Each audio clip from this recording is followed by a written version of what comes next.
TB ಲೋಕ YouTube channel ಸಮಸ್ತ ವೀಕ್ಷಕರಿಗೆ ನಮ್ಮ ಮತ್ತೊಂದು ಸಂಚಿಕೆಗೆ ಸ್ವಾಗತವನ್ನ ಬಯಸ್ತಾ, ನಾವು ಕಳೆದ ಸಂಚಿಕೆಯಲ್ಲಿ ಹೇಳಿದಾಗೆ ಈ ಬಾರಿ ನಾವು ಒಂದಷ್ಟು ಸಲಕರಣೆಯನ್ನ ಬಳಸಿ ಅಥವಾ ಮನೆಯಲ್ಲಿ ಇರುವಂತಹ ವಸ್ತುಗಳಲ್ಲಿ ಹೆಂಗೆ ಮಾಡಬಹುದು ಅನ್ನೋದನ್ನ ಇವತ್ತು ನಾವು ನೋಡೋಣ.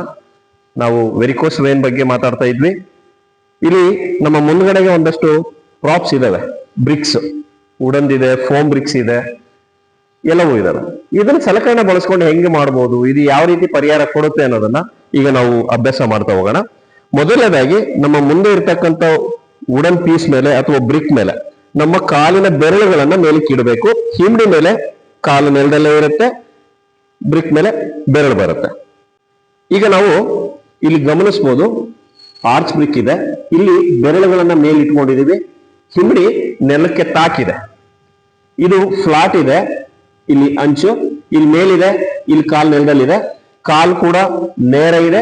ಎಷ್ಟು ಸಾಧ್ಯನೋ ಅಷ್ಟು ಶರೀರವನ್ನು ನಾವು ನೇರ ಮಾಡೋದಕ್ಕೆ ಪ್ರಯತ್ನ ಮಾಡ್ಕೋಬೇಕು. ಇಷ್ಟು ಮಾಡಿದಾಗ ನಮ್ಮ ದೇಹದ ಭಾಗದಲ್ಲಿ, ತೊಡೆ ಮತ್ತು ಮೀನ್ಕಂಡದ ಭಾಗದಲ್ಲಿ ಏನಿದೆ ಸೆಳೆತ ಬರ್ತಾ ಇರುತ್ತೆ. ಇದು ಇನ್ನೂ ಹೆಚ್ಚು ಪರಿಣಾಮಕಾರಿ ಆಗ್ಬೇಕು ಅಂತಂದ್ರೆ ನೀವು ಎರಡೂ ಕೈಗಳನ್ನ ತಲೆ ಮೇಲೆ ಜೋಡಿಸ್ಬೇಕು. ಜೋಡಿಸಿ ಕೈಗಳನ್ನ ಹಿಗ್ಸಿ. ಇಲ್ಲಿ ನಿಂತ್ಕೊಳ್ಳೋದು ಕಷ್ಟ ಆಗತ್ತೆ. ನೀವು ಗಮನಿಸ್ತಾ ಇರ್ಬೋದು, ಕೆಲವರು ದೇಹ ಅಲಗಾಡತ್ತೆ ಅಥವಾ ಎಳೆತ ಜಾಸ್ತಿ ಇರುತ್ತೆ.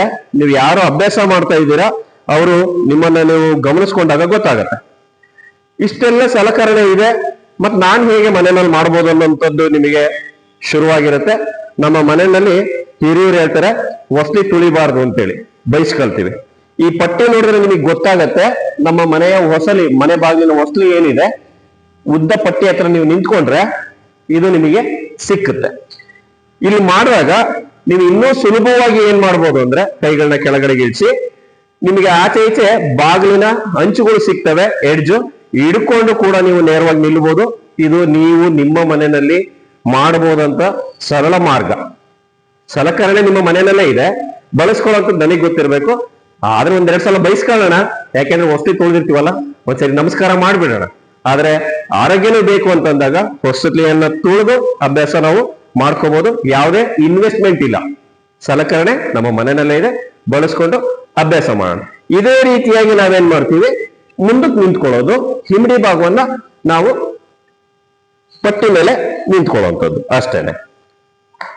ಇಷ್ಟೇ ವ್ಯತ್ಯಾಸ. ಎಷ್ಟೊತ್ತು ನಿಂತ್ಕೋಬಹುದು ನಿಮ್ಮ ಶಕ್ತಿ ಅನುಸಾರ.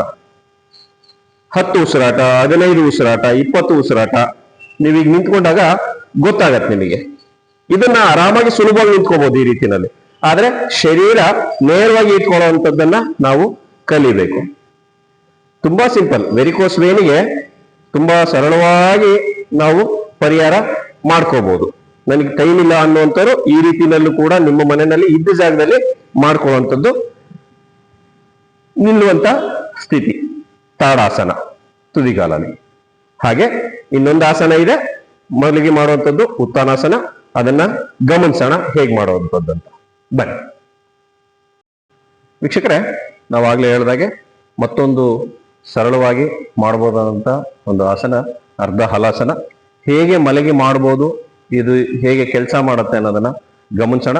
ಹಾಗೆ ನಮ್ಮ ವಿದ್ಯಾರ್ಥಿಗಳು ಇಲ್ಲಿ ಕೂತಿದ್ದಾರೆ, ಹೇಗೆ ಮಾಡುವಂಥದ್ದನ್ನ ತೋರಿಸ್ತಾ ಇರ್ತಾರೆ. ಹಾಗೆ ನೀವು ಕೂಡ ನೋಡ್ತಾ ಮಾಡ್ಬೋದು, ಅಥವಾ ನೋಡಿದ ನಂತರ ಇದನ್ನ ಅಭ್ಯಾಸ ಮಾಡೋದಕ್ಕೆ ಮುಂದಾಗ್ಬೋದು. ಹಾಗೆ ಮಲಗಿ ಬೆನ್ ಕೆಳಗೆ ಮಾಡಿ, ಗೋಡೆ ಪಕ್ಕಕ್ಕೆ ಕಾಲುಗಳು ಬರಲಿ. ನೀವು ಫಸ್ಟ್ ಮಲಗಿ ಗೋಡೆ ಪಕ್ಕದಿಂದ ಕಾಲುಗಳನ್ನ ಮೇಲಕ್ಕೆ ತಗೋಬಹುದು. ಇಲ್ಲಿ ಮಲಗಿದ್ದಾರೆ, ಕಾಲುಗಳನ್ನ ಮೇಲಕ್ಕೆ ತಗೊಳ್ತಾ ಇದ್ದಾರೆ. ನಮ್ಮ ಸೊಂಟದ ಭಾಗ ಏನಿದೆ ಮುಂದಕ್ಕೆ ಎಷ್ಟು ಸಾಧ್ಯನಷ್ಟು ಗೋಡೆ ಹತ್ರಕ್ಕೆ ತಳ್ಳಿ ಪೂರ್ಣವಾಗಿ ನೀವು ಕಾಲನ್ನ ನೇರ ಇಟ್ಕೋಬಹುದು. ಫಸ್ಟ್ ರೆಸ್ಟ್ ಕೊಡ್ಬೋದು. ನಂತರದಲ್ಲಿ ನೀವು ಏನ್ ಕಾಲು ಇಟ್ಕೊಂಡಿರ್ತೀರಿ, ಕಾಲು ಬೆರಳುಗಳನ್ನ ನಿಮ್ಮ ಕಡೆಗೆ ಬಗ್ಗಿಸ್ತಾ ಹಿಮ್ಮಡಿ ಭಾಗವನ್ನ ಮೇಲಕ್ಕೆ ಹಿಗ್ಸುವಂತ ಪ್ರಯತ್ನ ಮಾಡಿ ಬೆನ್ನನ್ನ ನೆಲಕ್ಕೊತ್ತಿ ರೆಸ್ಟ್ ಕೊಡ್ಬೇಕು. ನೀವು ಎಷ್ಟು ಕಂಫರ್ಟಬಲ್ ಆಗಿ ಬೆನ್ನನ್ನ ನೆಲಕ್ಕೊತ್ತಿ ಹಿಮ್ಮಡಿ ಭಾಗವನ್ನ ಮೇಲೆತ್ತೀರಿ, ಅಷ್ಟು ಚೆನ್ನಾಗಿ ಕಾಲಿನ ತೊಡೆ ಭಾಗದಲ್ಲಿ ಸೆಳೆತ ಬರುತ್ತೆ. ನಮ್ಮ ನರಗಳಿಗೆ ಏನು ಕೆಲಸ ಆಗಬೇಕು ತುಂಬಾ ಚೆನ್ನಾಗಿ ಕೆಲಸ ಆಗತ್ತೆ. ಇಷ್ಟೇ ಕೆಲಸ. ಇದು ಯಾರು ಬೇಕಿದ್ರೂ ಅಭ್ಯಾಸ ಮಾಡ್ಬೋದು, ತುಂಬಾ ಸುಲಭ. ಈಗ ನಮಗೆ ವಯಸ್ಸಾಗಿದೆ, ತುಂಬಾ ಬರದೇ ವಯಸ್ಸಾದಂಥವ್ರಿಗೆ ಅಂತ ಹೇಳ್ತೀವಿ, ಅಥವಾ 35ರಿಂದ ಈಗ 40 ಆಸ್ಪಾಸ್ನಲ್ಲೂ ಕೂಡ ನಿಂತು ಕೆಲಸ ಮಾಡುವಂಥವ್ರಿಗೆ ನರಗಳ ಗಂಟುಗಳು ಬಹಳ ಆಗಿರ್ತವೆ. ಆದ್ರೆ ನನಗೆ ಇನ್ನೂ ಹೆಚ್ಚು ವಯಸ್ಸಾಗಿದೆ, ಕಾಲ್ ಕೂಡ ಮೂವ್ಮೆಂಟ್ ಮಾಡಕ್ ಆಗ್ತಾ ಇಲ್ಲ. ಅವ್ರು ಏನ್ ಮಾಡ್ಬೋದು ಅನ್ನೋದನ್ನ ಇಲ್ಲೊಂದು ಸಲಕರಣೆ ಇದೆ. ಕುರ್ಚಿ ಅಥವಾ ಟೇಬಲ್ ಅಥವಾ ನಿಮ್ಮ ಮನೆಯಲ್ಲಿರ್ತಕ್ಕಂಥ ಸೋಫಾ ಅಥವಾ ಮಂಚ ಅಲ್ಲಿ ಕೆಳಗಡೆ ಮಲಗಿ ಅದ್ರ ಮೇಲೆ ನೀವು ಕಾಲಿಟ್ಕೊಂಡ್ರೆ ನಿಮಗೆ ಇಷ್ಟೇ ಎಫೆಕ್ಟ್ ಗೊತ್ತಾಗತ್ತೆ. ಜೊತೆಗೆ ತುಂಬಾ ತುಂಬಾ ಕೆಲಸ ಆಗತ್ತೆ. ಹೇಗೆ ಅಂತಂದ್ರೆ ನೀವೇನಾದ್ರೂ ಅದನ್ನ ತುಂಬಾ ವೆರಿಕೋಸ್ ವೇನ್ ಇರುವಂತವ್ರು, ನರಗಳ ಗಂಟಾಗಿರುತ್ತೆ, ನೀವು ಒಂದು ಫೋಟೋ ತಕೊಂಡು ನಂತರ ಕಾಲ್ಗಳನ್ನ ಮಂಚದ ಮೇಲೆ ಅಥವಾ ಚೇರ್ ಮೇಲೆ ಮಂಡಿ ಭಾಗ ಏನಿದೆ ಸರಳವಾಗಿ ಬರುವಂತದ್ದು ಇಲ್ಲೊಂದ್ಸಲ ತೋರಿಸ್ತೀವಿ, ಗಮನಿಸಿ. ಇದೆ ಕಾಲ್ಗಳನ್ನ ಹಾಗೆ ಪಕ್ಕಕ್ಕೆ ತಿರುಗಿಸಿ, ಕಾಲ್ ಕೆಳಗಿಳಿಸಿ ಪಕ್ಕಕ್ಕೆ ಇಟ್ಕೊಳ್ಳಿ, ಈ ಕಡೆ ತಿರುಗಿಸಿ ಕಾಲ್ಗಳನ್ನ ಇಲ್ಲಿ ರೆಸ್ಟ್ ಕೊಡಿ. ನಮ್ಮಲ್ಲಿ ಈ ಸ್ಟೂಲ್ ಇದೆ, ನಾವು ಇದನ್ನ ಬಳಸ್ತಾ ಇದ್ದೀವಿ. ನೀವು ಮನೆಯಲ್ಲಿ ಸೋಫಾ, ಮಂಚ ಅಥವಾ ಚೇರ್ ಅನ್ನ ಬಳಸಬಹುದು. ನಿಮಗೆ ಎಷ್ಟು ಹಗುರವಾಗಿ ಕಾಲ್ನ ಬಿಡೋದಕ್ಕೆ ಸಾಧ್ಯನೋ ಬಿಟ್ಕೊಳ್ಳಿ, ಇಲ್ಲಿ ರೆಸ್ಟ್ ಕೊಡಿ, ಹೀಗಿಟ್ಕೊಳ್ಳಿ.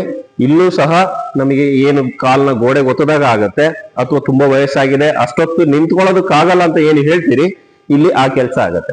ನಾನು ಆಗ್ಲೇ ಹೇಳ್ತಾ ಇದ್ದೆ, ನಿಮಗೆ ಆತರ ಗಂಟುಗಳು ಇದ್ದಾಗ ಕಾಲಿಂದ ಒಂದು ಚಿತ್ರ ತಕ್ಕೊಳ್ಳಿ, ಹೇಳಿರ್ತಾರೆ ಡಾಕ್ಟರು. ಆ ಫೋಟೋ ತಕೊಂಡ ನಂತರ ಈ ರೀತಿನಲ್ಲಾದ್ರೂ ಮಲಗಿ ಒಂದು 15ರಿಂದ 20 ನಿಮಿಷ, ಕನಿಷ್ಠ ಅಂದ್ರೆ ಕೂಡ ಒಂದು 10 ನಿಮಿಷ ಆರಾಮಾಗಿ ಮಲಗ್ಬೋದು. ಆ ನಂತರದಲ್ಲಿ ವಾಪಸ್ ಬಂದ ಮೇಲೆ 1 ನಿಮಿಷ ಬಿಟ್ಟು ಆ ಫೋಟೋ ತಕ್ಕೊಳ್ಳಿ. ನಿಮ್ಮ ಕಾಲಿನಲ್ಲಿ ಯಾವ ರೀತಿಯಾದಂತ ವ್ಯತ್ಯಾಸ ಆಗಿರುತ್ತೆ ಅಂತ ನನ್ನ ಅನುಭವದಲ್ಲಿ ಹೇಳ್ತಾ ಇದ್ದೀನಿ. ನಿಮ್ಮ ಅನುಭವವನ್ನ ಈ ಮುಖಾಂತರವಾಗಿ ನಮ್ಮ ಚಾನೆಲ್ ನಲ್ಲಿ ಹಂಚ್ಕೊಳ್ಳಿ ಅಂತ ಕೇಳ್ಕೊಳ್ತಾ ಇಲ್ಲಿಗೆ ಈ ಸಂಚಿಕೆಯನ್ನ ನಾವು ಮುಕ್ತಾಯ ಮಾಡ್ತಾ ಇದ್ದೀವಿ. ಇದೇ ರೀತಿ ನಮ್ಮ ಪ್ರತಿಯೊಂದು ಆಸನಗಳನ್ನ ಅಥವಾ ನಮ್ಮ ಯಾವ ರೀತಿಯಾದಂತಹ ಆರೋಗ್ಯ ಸಂಬಂಧಿಸಿದಂತಹ ಕಾರ್ಯಕ್ರಮಗಳನ್ನ ವೀಕ್ಷಣೆ ಮಾಡೋದಕ್ಕೋಸ್ಕರ ನಮ್ಮ PB ಲೋಕ ಯೂಟ್ಯೂಬ್ ಚಾನೆಲ್ ನ ಸಬ್ಸ್ಕ್ರೈಬ್ ಮಾಡಿ, ಹಾಗೆ ಶೇರ್ ಮಾಡಿ. ಧನ್ಯವಾದಗಳು.